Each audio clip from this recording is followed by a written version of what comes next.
Assalamu alaikum everyone. Welcome back to your CSS Criminology course by Nearpeer. Today we're going to start another very important chapter in your syllabus, and that is about criminals. अब normal language में तो हम criminals को बहुत easily describe कर लेते हैं, we have no trouble describing them. लेकिन when you talk about criminology, तो क्रिमिनोलॉजी में क्रिमिनल्स जो हैं उनकी एक स्पेसिफिक डेफिनेशन है. आप किसी भी ऐसे इंसान को क्रिमिनल नहीं कह सकते जो कि कुछ भी बुरा कर रहा हो. एक स्पेसिफिक क्राइटेरिया होता है किसी को क्रिमिनल कहने का, ठीक है. और उसके अलावा one very other important thing is classifying criminals. के आपके पास जितने भी क्रिमिनल्स हैं ज़रूरी नहीं कि वो सारे एक ही कैटेगरी में आते हों. उनके जो क्रिमिनल होने का जो लेवल है, वो किस हद तक क्रिमिनल है, उसमें भी फ़र्क आ जाता है कि there is a huge difference between different types of criminals. तो आज हम डिस्कस करेंगे कि फ़र्स्ट ऑफ ऑल क्रिमिनल होता क्या है, और सेकेंडली जो क्रिमिनल्स हैं उनमें आगे उनकी क्लासिफिकेशन किस तरह से होती है, क्या वो एक ही कैटेगरी में फॉल करते हैं या उनकी डिफरेंट कैटेगरीज आती हैं. So let's begin now.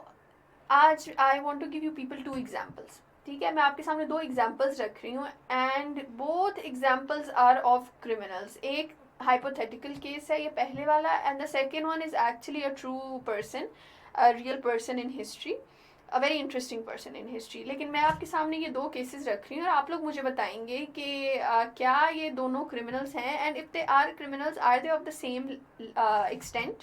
क्या ये एक ही लेवल के क्रिमिनल हैं, क्या इनमें कोई फ़र्क भी है.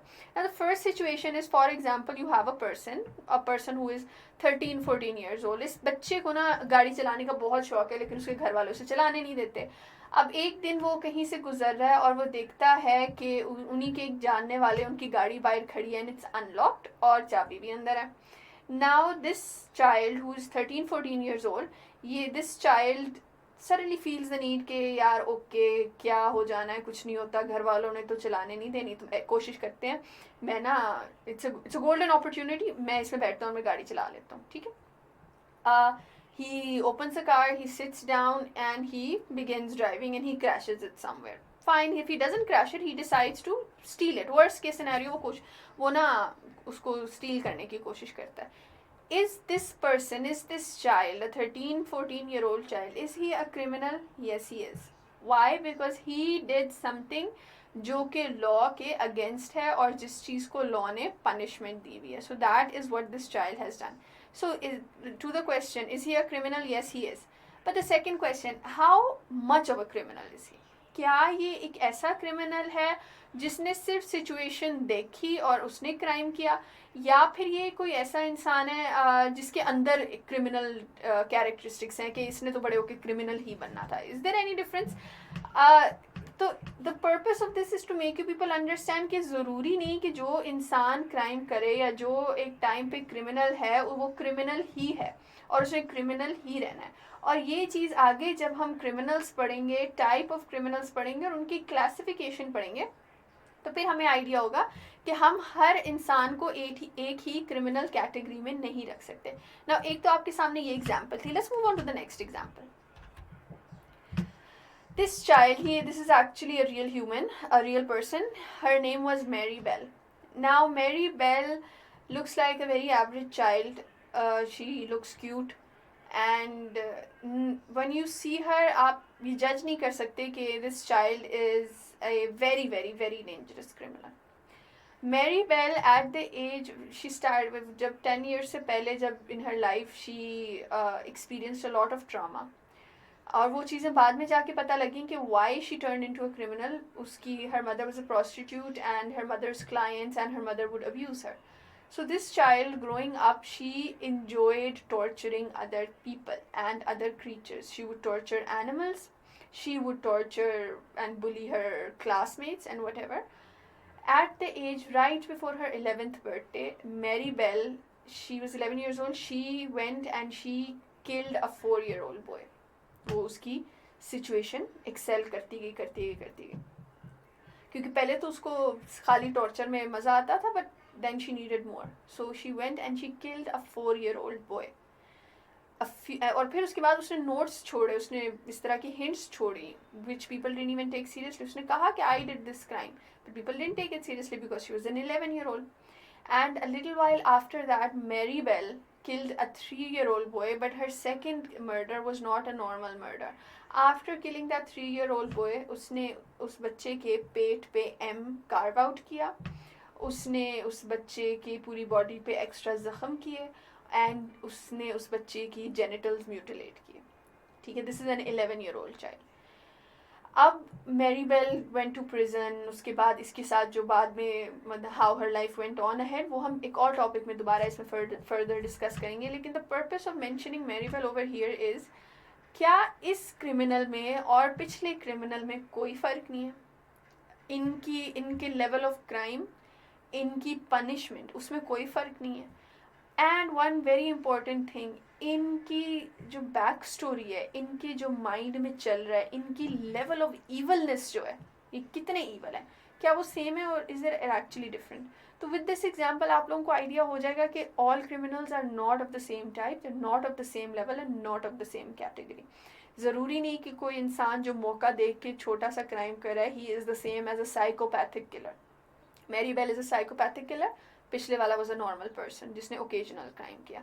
तो the purpose of telling this is to make you people understand कि हम क्रिमिनल्स के बारे में क्यों पढ़ रहे हैं और इनके बारे में हम किस एक्सटेंट तक पढ़ेंगे और क्यों हम क्रिमिनल्स को क्लासीफाई करें. क्योंकि जब हम क्रिमिनल्स को क्लासीफाई करेंगे, फिर उसी हिसाब से हर क्रिमिनल की टाइप के हिसाब से हम उनको हैंडल भी करेंगे. Now, first of all, who are criminals? Basically, the word criminal, इसके दो origins हैं. Some say it is from the Latin word criminalis, while others say it is from the French word criminal. If you want, go for a quote over here. ठीक है, society prepares the crime, the criminal commits it. Society जो है वो crime तैयार रखता है, criminal जो है वो सिर्फ उसको commit करता है.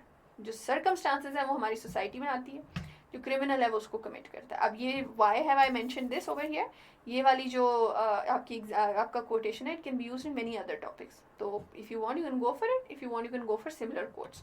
तो ये ऐसा कोट आप यहाँ भी यूज़ कर सकते हैं, आप सोशियोलॉजिकल पर्सपेक्टिव में भी कर सकते हैं और बाकी में भी कर सकते हैं. So who are criminals.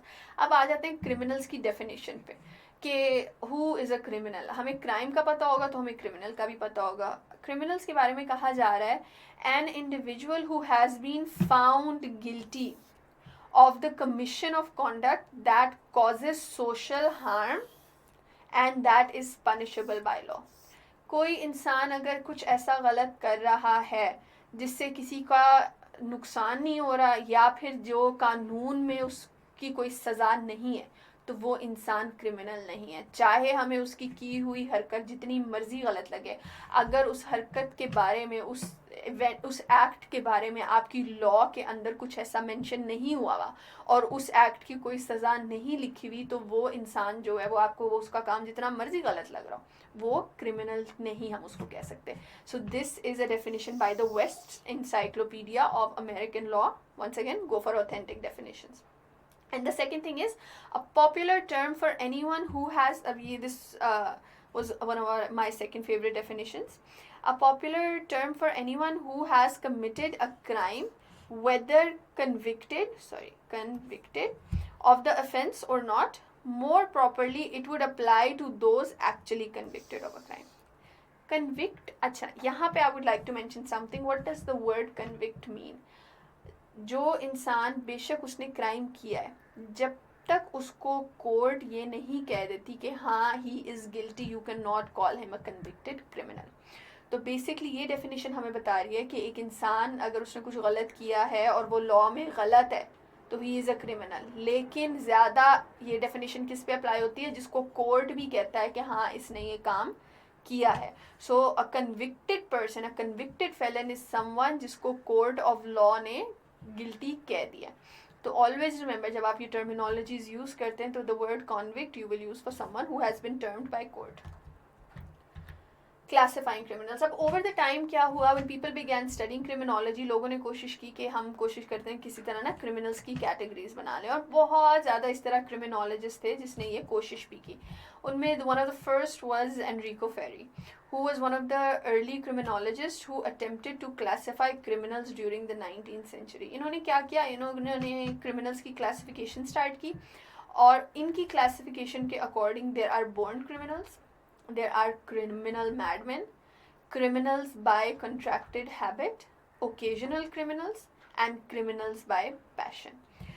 अब ये जो जितनी भी इनकी कैटेगरीज हैं दे आर परफेक्टली फाइन, लेकिन बात यहाँ पे आ जाती है कि कैटेगराइजेशन हम जब भी किसी चीज़ की करते हैं तो it should always be either this और दैट, ईदर ब्लैक और वाइट, कोई ग्रे एरिया उसमें नहीं होना चाहिए। तो इनकी क्लासिफिकेशन में इशू कहाँ आया और Y it was not considered the most famous is because बहुत ज़्यादा ओवरलैपिंग हो रही थी। ऐसा भी था कि एक क्रिमिनल बोर्न क्रिमिनल भी है और उसके साथ साथ वो क्रिमिनल बाय पैशन भी है।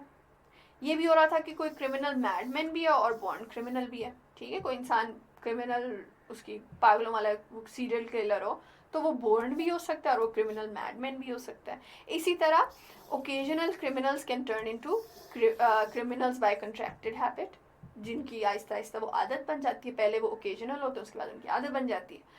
तो फेरी की क्लासिफिकेशन में सबसे बड़ा इशू ही यही था कि इन्होंने इनकी जो डिफरेंट क्लासिफिकेशंस थी वो बहुत ज़्यादा ओवरलैप करी थी, which is why it was not considered valid. तो his was one of the first but it was not the most valid one. The second classification was by Mr. August in his book The Criminal, was the first to propose a simpler and clearer definition classification of criminals. इन्होंने क्या किया, इन्होंने पिछली classifications को ही थोड़ा ज़्यादा unique किया और हर कैटेगरी को ब्लैक या वाइट में किया, प्रॉपरली सेपरेट किया। And he came up with the classification of instinctive criminal, वो क्रिमिनल जो उस टाइम एक इंस्टिंक्ट में आके विदाउट एनी कंट्रोल आके क्राइम करें। हैबिचुअल क्रिमिनल, वो क्रिमिनल्स इनकी आदत बन जाती है। अ ड्रग डीलर, उनकी आदत बन जाती है, उनको जहाँ इजी कैश नज़र आ रहा है वो उनको एक हार्ड वर्किंग जॉब में नहीं नज़र आएगा, तो वो क्या करते हैं, उनकी वो एक हैबिट बन जाती है और वो फिर उस क्राइम की तरफ जाते हैं। And the last is single offenders. अब इंस्टिंक्टिव क्रिमिनल जो है ये सबसे एक्सट्रीम होते हैं, ये वो होते हैं जो विदाउट एनी थॉट क्राइम करें, तो ये आपके सबसे हाईएस्ट कैटेगरी होगी। उसके बाद हैबिचुअल क्रिमिनल्स हैं, ये वो क्रिमिनल्स हैं जो उस तरह से क्रेजी क्रिमिनल्स नहीं है, पागलों वाली क्रिमिनल्स नहीं है, लेकिन इनकी आदत बन चुकी होती है तो ये बार बार क्राइम करते हैं। ये second most extreme. And the simplest type of criminals are the single offenders, वो लोग जो कि क्राइम एक दफ़ा करते हैं और वो भी अंडर वेरी रेयर सर्कमस्टांसेस, उनकी वो क्रिमिनल मेंटालिटी उस हिसाब से है नहीं। तो this classification was one of the best. Why? क्योंकि देखें जो इंस्टिंक्टिव क्रिमिनल है वो हैबिचुअल नहीं है, जो हैबिचुअल क्रिमिनल है वो सिंगल ऑफेंडर नहीं है। तो इनकी जो तीनों कैटेगरीज थी ये तीनों अलग अलग थी, कोई इनमें ओवरलैपिंग नहीं थी। So this was one of the very first proper classification of criminals. But after this another classification came by Cesare Lombroso, और इन्होंने क्या कहा, इन्होंने भी उसी तरह से क्लासिफिकेशन की इन अ वेरी डिस्टिंक्ट मैनर, लेकिन थोड़ी सी, क्योंकि पिछले जो थे he was a simple writer, ये जो है he was a proper criminologist, तो इनकी जो क्लासिफिकेशन थी वो थोड़ी ज़्यादा वैलिड थी। और यही जो क्लासिफिकेशन है ये आजकल सबसे ज़्यादा फेमस है। तो इनकी क्लासिफिकेशन क्या थी, बोर्न क्रिमिनल्स, वो लोग जो पैदा ही किसी ना किसी फॉल्ट, ऐसे फॉल्ट के साथ हुए हैं कि उन्होंने क्राइम करना ही करना है। ठीक है। सेकेंड आर इंसेन क्रिमिनल्स, ये वो साइकोपैथिक सीरियल किलर्स हैं, ये ज़्यादा आ जाता है बायोलॉजिकल उसमें से रिलेटेड। ठीक है, उनकी कहीं ना कहीं कोई डिफ़ॉल्ट है जिसकी वजह से वो क्राइम करें। इंसेन क्रिमिनल्स वो होते हैं जिनमें साइकोपैथ्स आ जाते हैं, आपके सीरियल किलर्स आ जाते हैं who do crime just for fun.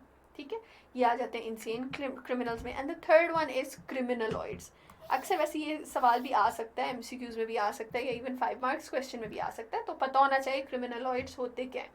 क्रिमिनलॉइड्स वो क्रिमिनल्स हैं जो कि बहुत अच्छे से अपने आप को सोसाइटी में ब्लेंड करते हैं। देखिए बॉर्न क्रिमिनल्स और इंसेन क्रिमिनल्स को देख के पता लग जाता है कि ये बंदा ठीक नहीं है।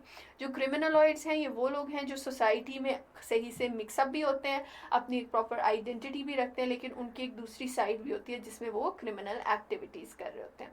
ठीक है, तो ये जो लोग होते हैं they very difficult to identify. तो इनको भी आप अलग से पढ़ लीजिएगा अगर इससे रिलेटेड कोई शॉर्ट नोट या MCQ है।